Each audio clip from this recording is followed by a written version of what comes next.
Hello, and thank you so much for being here this morning. Late last week, the UN panel of experts issued a long-awaited report on Sudan. This is the final report, and I have it here. If you don't have copies of it, we can certainly get it for you, and I think you will see that it's very thorough. 52 pages of stomach-churning findings, atrocity after atrocity after atrocity, laid out in horrifying detail. Rather than summarize what's in the report, I'm going to read a few sections that struck me. And all of these are direct quotes.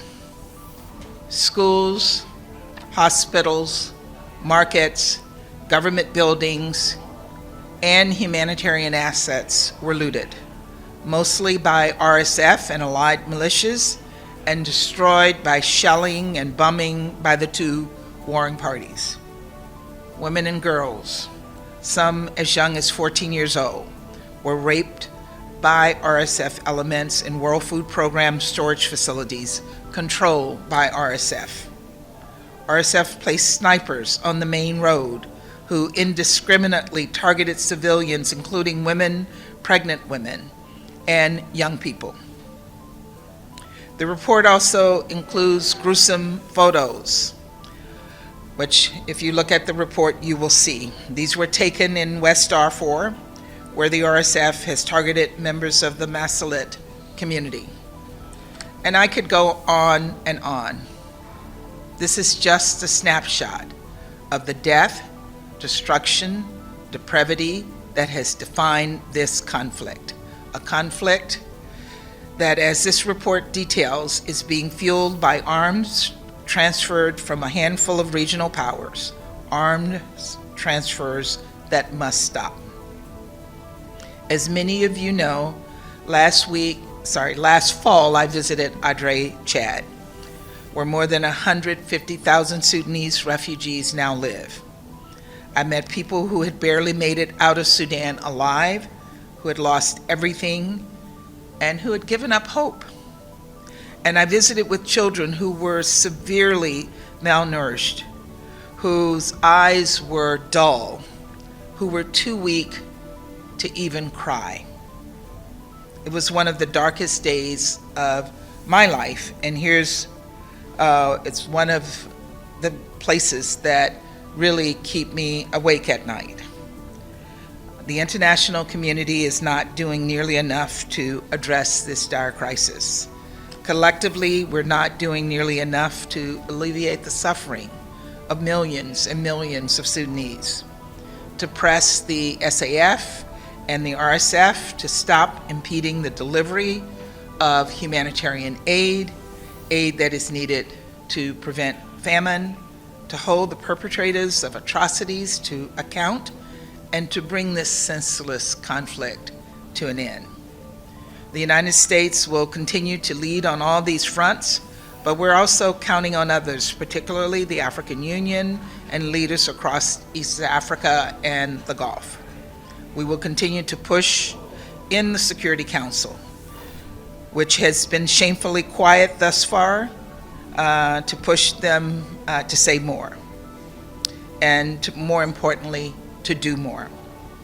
It is my hope that this sobering report will at long last shake the world from its indifference to the horrors playing out before our eyes. Before I take some questions, I want to share an update on our efforts to build consensus around a Security Council resolution on the conflict in Israel and Gaza. As we promised when we put our draft forward, we were working in earnest with all council members to solicit feedback and edits. And last night we incorporated additional edits and we circulated a new draft, which unequivocally supports the diplomatic efforts to secure an immediate ceasefire of roughly 6 weeks in Gaza, together with the release of all hostages. As we've all said repeatedly, this resolution is aimed at supporting the ongoing negotiations happening on the ground. There's a deal on the table for an immediate ceasefire that will lead to the release of hostages and help surge of humanitarian aid to Palestinians in dire need. Now the ball is in Hamas's court to accept that deal. Thank you very much.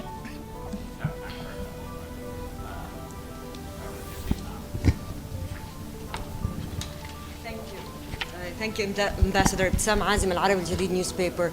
First, I have a question on Sudan. You said that you would like to see that the weapons delivered to the parties to stop. Does that mean that the U.S. is for a weapon embargo when it comes to Sudan, to the parties, to the different parties? And on Gaza, is there are you planning to put your resolution to vote this week, or you want to wait until an agreement is met on the ground? Thank you.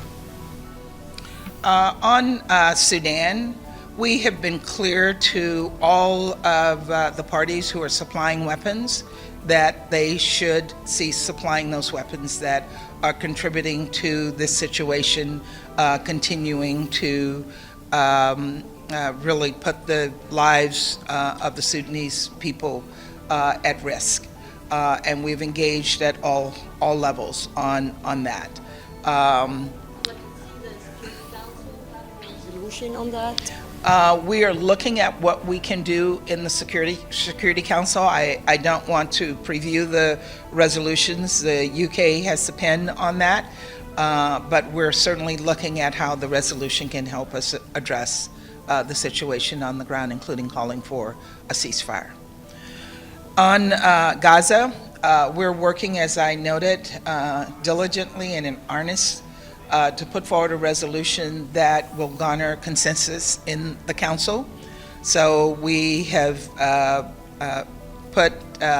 inputted all of the comments that we were able to include in the new draft. That new draft was sent out today, or I think last night actually. The new draft was sent out, and we are waiting for responses to that new draft.